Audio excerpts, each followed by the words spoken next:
Prezados irmãos e prezadas irmãs, estamos diante de mais um estudo da Escola Bíblica Dominical da Igreja Evangélica Congregacional do Largo do Tanque. E hoje nós vamos estudar a lição 7, que tem como título Os Perigos do Dinheiro.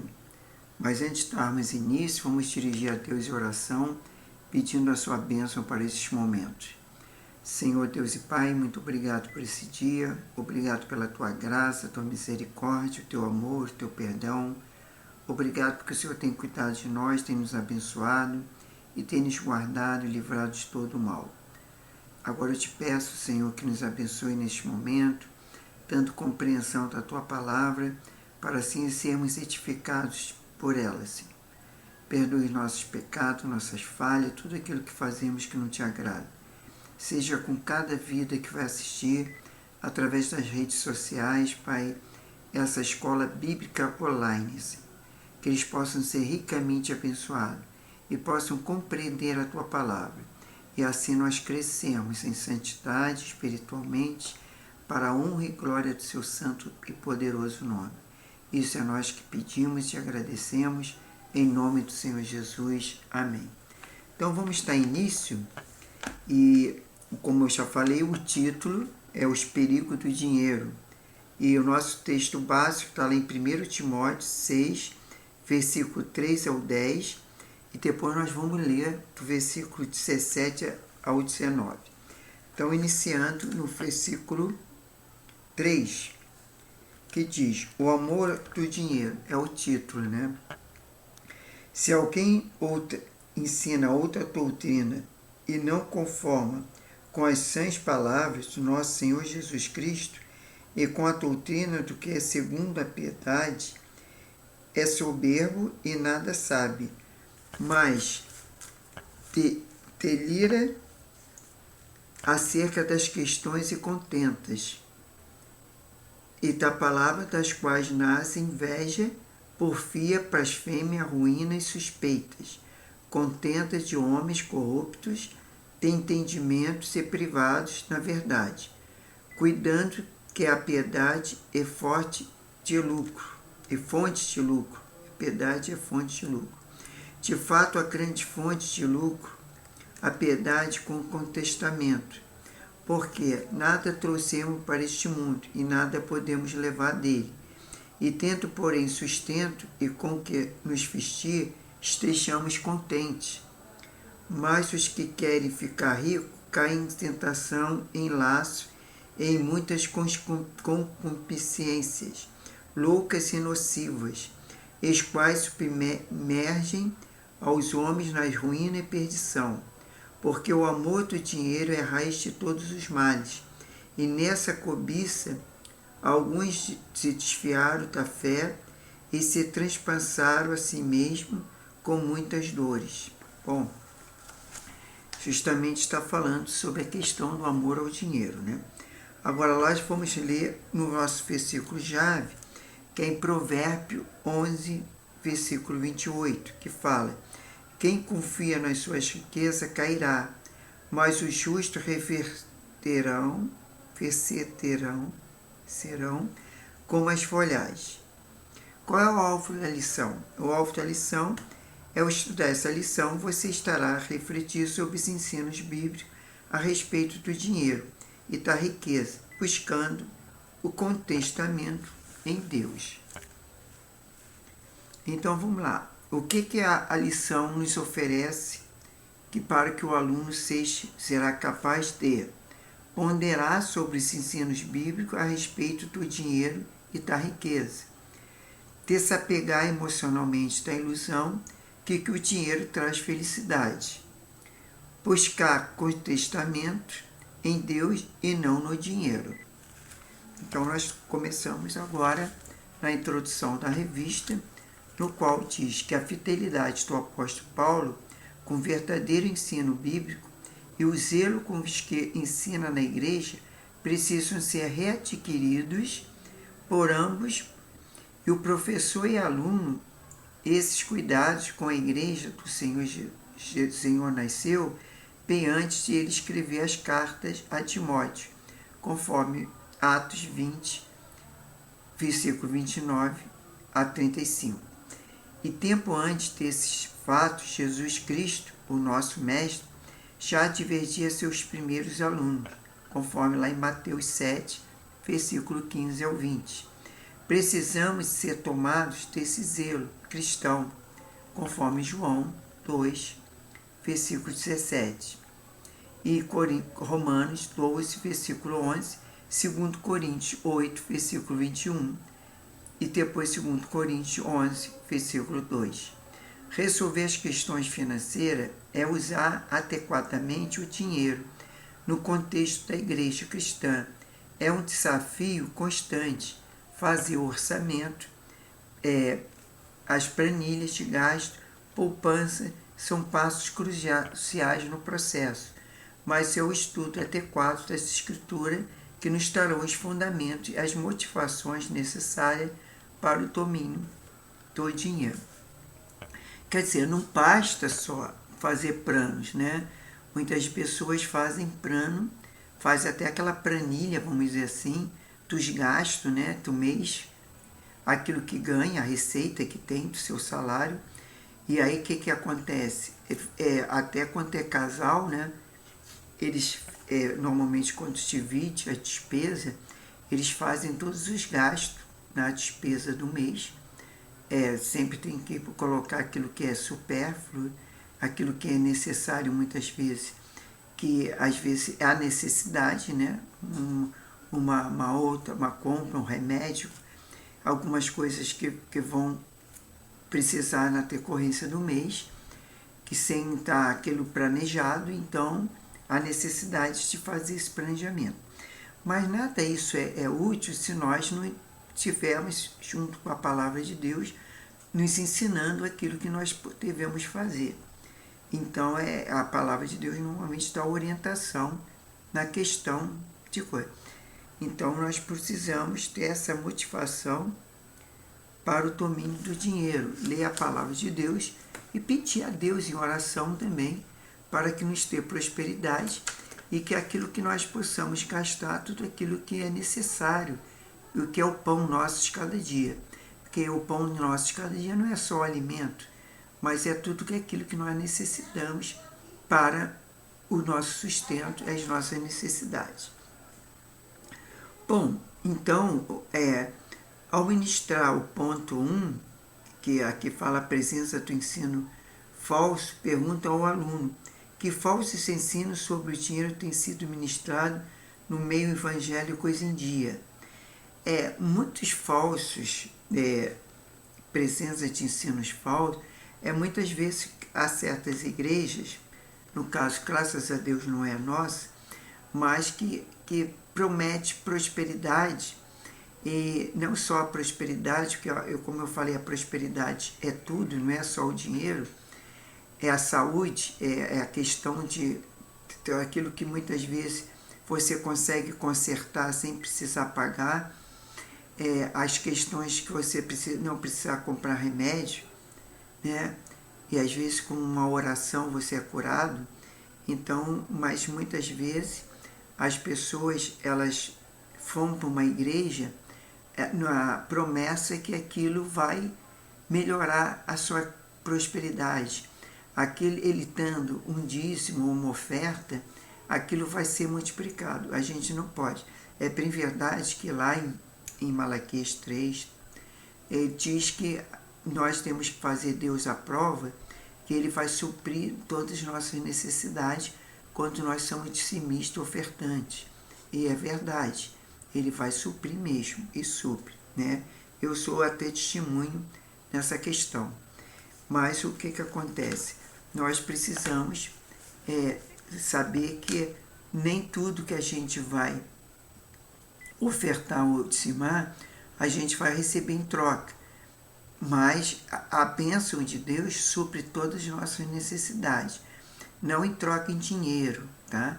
Isso eu quis dizer.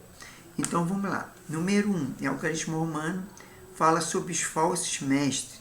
Está lá em 1 Timóteo, capítulo 6, versículo 3 ao 6, que diz: o mau uso do dinheiro é tão perigoso quanto receber ensino falsificado, enganoso, heterodoxo, que não concorda com a expressão palavra do nosso Senhor Jesus Cristo e com o ensino segundo a piedade. Está em 1 Timóteo 1, versículo 3, 1 Timóteo 6, versículo 3 e Mateus 7, versículo 15, que fala: o mau uso de recursos financeiros pode ter duas origens diretas. Primeira, presença do ensino falso, outras doutrinas. Mitos sobre dinheiro são ensinados no meio evangélico, como se fosse verdade. Pessoas enganadas e sendo enganadas estão dentro e fora da igreja. Irmãos com dificuldade na área financeira se tornam vítimas de enganadores de plantão que são motivados pelos possíveis lucros advindos da piedade, conforme 1 Timóteo 6, versículo 3 ao 5. E segundo, número 2, a ausência de ensino verdadeiro. Na Bíblia encontramos os ensinos mais preciosos sobre os princípios da boa administração financeira. Jesus Cristo é o mestre, por excelência, desses princípios, conforme Mateus, capítulo 13, versículo 45 e 46, Mateus 18, versículo 23 a 35, Mateus 22, versículo 15 ao 22 e Lucas 14, versículo 28 ao 32. E ainda temos Lucas 16, versículo 1 ao 13. É misto obedecer a esses ensinos. Do contrário, seremos enganados por falso mestre. Então, nós não vamos ler todos esses capítulos e livros, capítulos e versículos que eu citei aí, que são os ensinos, né? Que para não sermos enganados por falsos mestres. Mas a gente sabe que na Bíblia, a palavra de Deus, tem esse ensino, lá em Mateus, né? Em Lucas e tal. Então, no contexto de Efésios, havia quinóticos, ou filósofos, epicúreos, estoicos, e foi a respeito destes que Paulo admoestou Timóteo e Tito, conforme 1 Timóteo 1,3 e 1 Timóteo 6, versículo 3 ao 4, e Tito 1, versículo 14, e Atos 17, versículo 18. A influência filosófica antropocêntrica daquela época não era tão ou mais perniciosa quanto a atual, conforme 2 Timóteo 3, versículo 1 ao 9.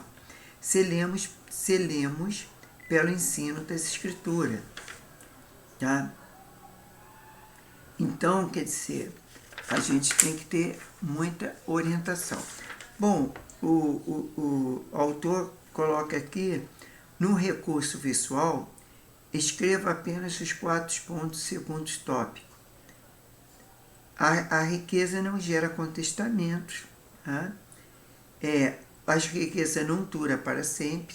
Né? Não há aquele que normalmente diz que eu tenho hoje riqueza, eu tenho, mas isso não vai durar, porque com a morte ele não vai ter mais a riqueza, quer dizer, não vai durar para sempre, porque no reino dos céus não vai entrar em riqueza. Tá? O reino dos céus já é rico por si só, mas nós não vamos levar nenhuma riqueza desse mundo. O contestamento é possível e não exige alto custo. A ganância pela riqueza produz maléficos. Quer dizer, a ganância, né, pelas riquezas vai colocar muitas pessoas ser vão fazer coisas que não devem.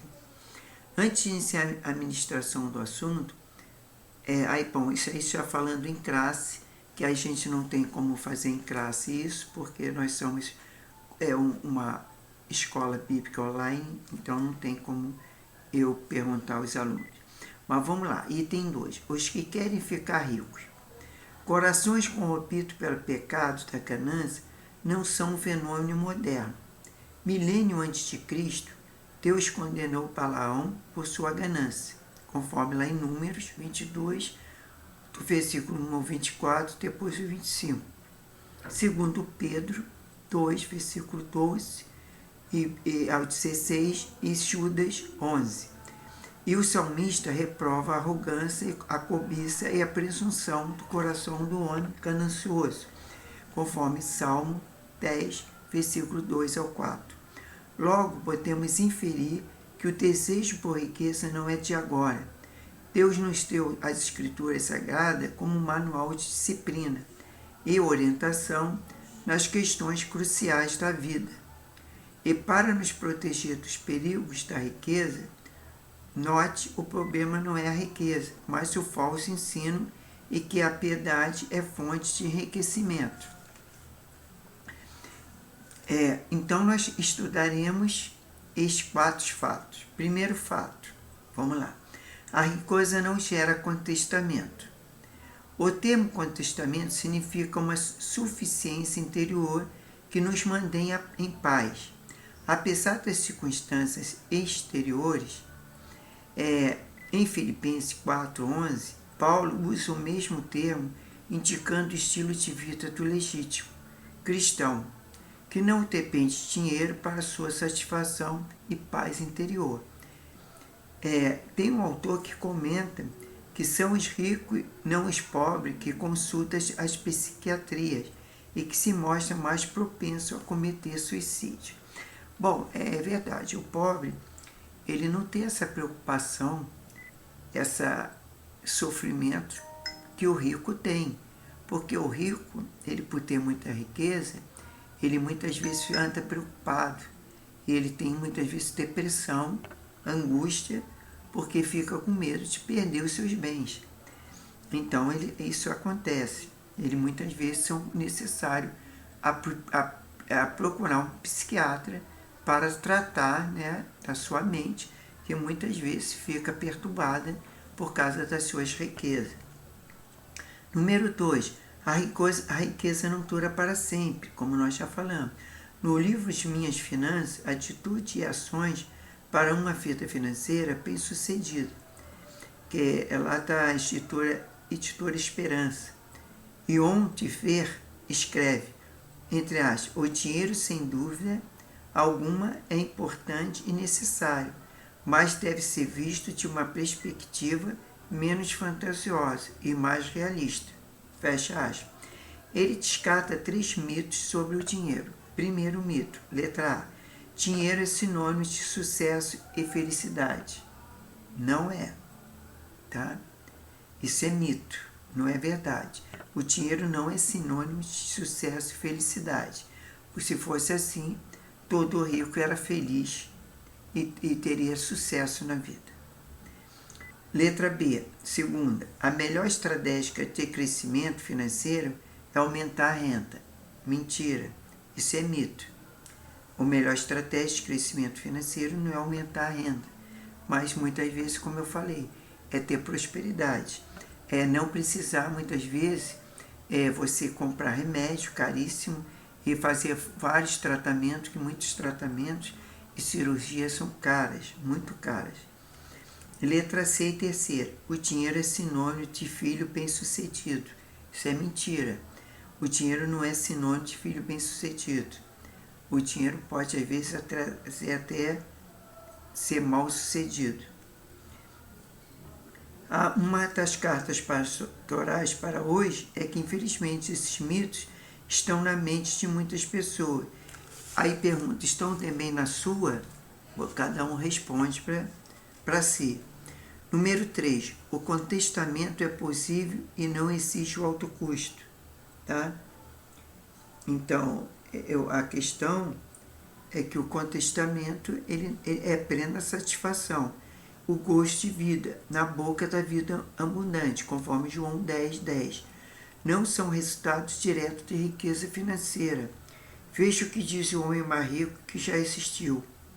Lá em Provérbios 17:1. Quem é esse homem mais rico que já existiu? Salomão. O avarento é capaz de passar fome contando o dinheiro que lhe custou tão caro para adquirir, conforme Lucas 12:15. Vida simples como a de Cristo deve ser o padrão dos fiéis. Entre aspas, aprenda de mim, fecha aspas, conforme Mateus 11, versículo 28 a 30, que Jesus diz, né? vinde a mim, né?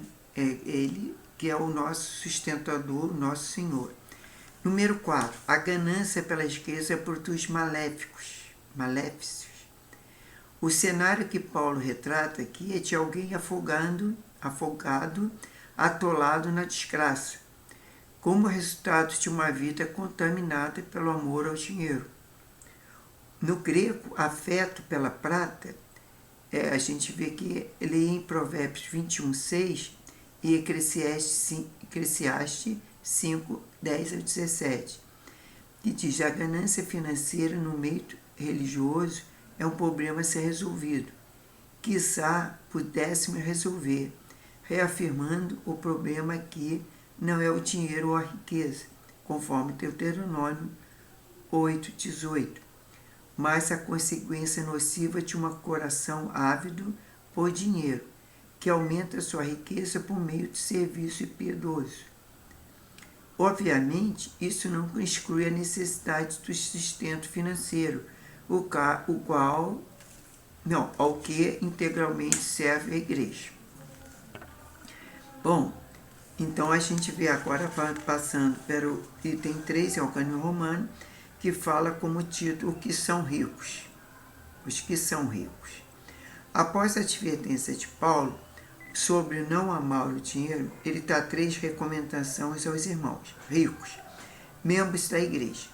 Lembrando de que as riquezas financeiras só é riqueza nesse presente mundo.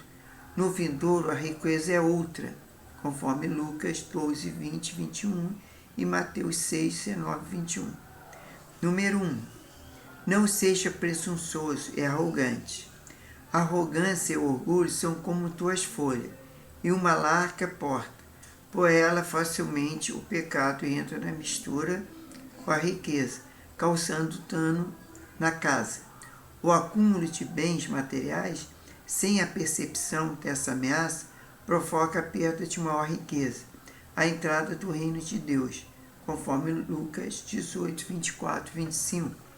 Nossos irmãos ricos necessitam de apoio em oração, para que não caírem em tentação de acreditar que a riqueza nesse mundo gera o tipo certo de felicidade, conforme Mateus 5, versículo 1-11 e João 14, versículo 6.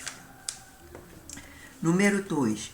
Não deposite a esperança na riqueza, na incerteza da riqueza. Já aprendemos que a riqueza não é duradoura.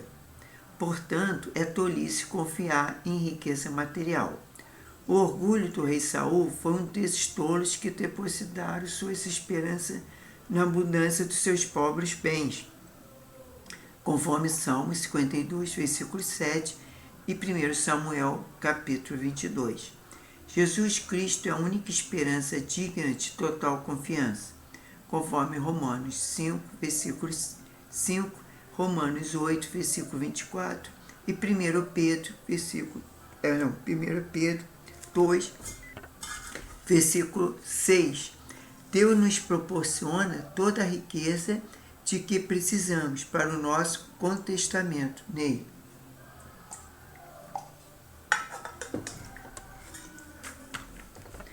A carta pastoral de hoje fala de uma excelente oração a ser feita aqui, é que o sábio Agur, filho de Jaque, recomendou a Tiel, Eucal, em Provérbio 37, 7 ao versículo 9. Vale a pena fazer essa oração. Então, aí, vamos fazer essa oração. Lá, foi repetir Provérbio 30, capítulo 30, versículos 7 ao 9. Número 3. Pratiquem boas obras em sensibilidade, solidariedade e generosidade. Esta é a última orientação que Timóteo e seus irmãos ricos na igreja de Éfeso. O entendimento que deve ser até hoje é sempre o mesmo. Deus é quem proporciona a riqueza de origem lícita. Ele é a fonte, o sustentador, é quem dará o final e tudo que existe. Portanto, o sábio e prudente usa da riqueza para a prática de boas obras. Jesus Cristo, além de ter recebido presente caro, presente de rei, ouro, incenso e mirra, Posteriormente foi ajudado por ricas senhoras. Os crentes ricos praticam espontaneamente a partilha de bens. Zaqueu, por exemplo, era um homem rico. Está lá em Lucas 19, versículo 1 ao 10. José de Arimateia também era um homem rico na época de Jesus. Está lá em Lucas 23, versículo 50 ao 53. E Barnabé também era um homem rico. Está lá em Atos 4, versículo 36.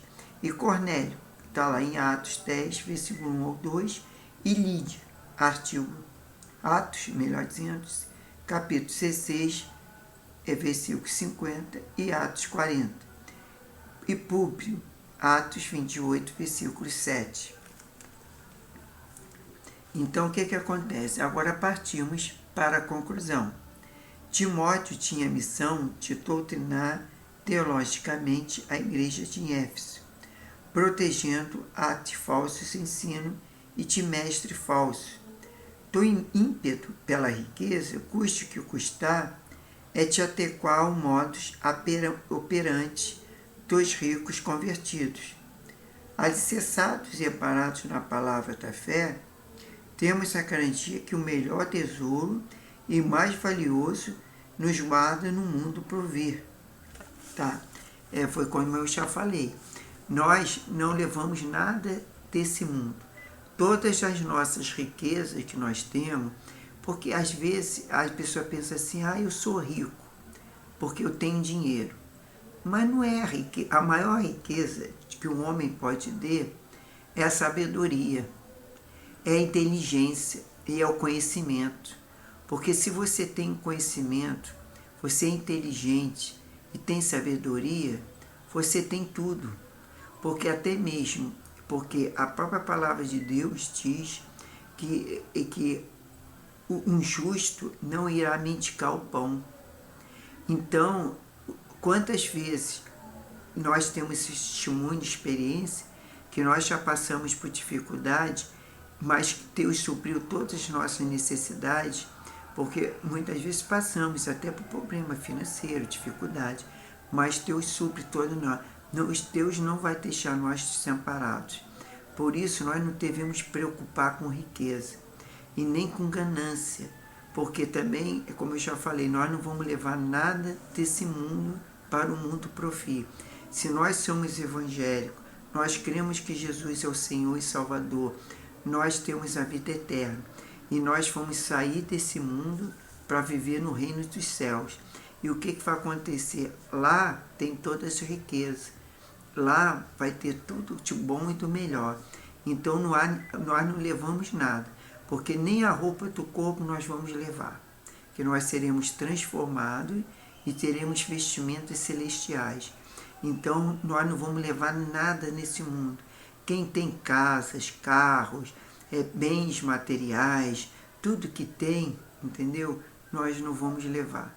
Agora, nós vamos levar sim a nossa fé em Cristo Jesus, a nossa santidade, o nosso amor pelo próximo, entendeu? Isso nós vamos levar, a nossa alma, o nosso espírito, né? E o nosso corpo transformado. Porque esse corpo corruptível, ele não entrará no reino do céu, mas seremos um corpo incorruptível, conforme lá em 1 Coríntios fala.